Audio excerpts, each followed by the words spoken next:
Hello, guys. This video will show you how to automatically synchronize customers' order notes from your store to your suppliers. Let's start with steps to synchronize customer notes for an order.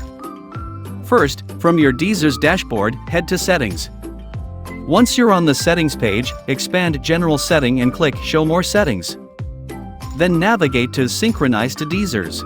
Last, turn on the button in the Synchronize Store Order Notes section. If you want to synchronize customer notes for a single item, you can upgrade to DSers Advanced or above to enjoy it.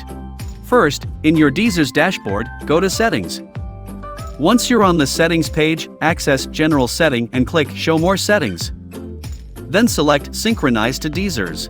Last, turn on the button in the Synchronize Shopify Order Customization Information section.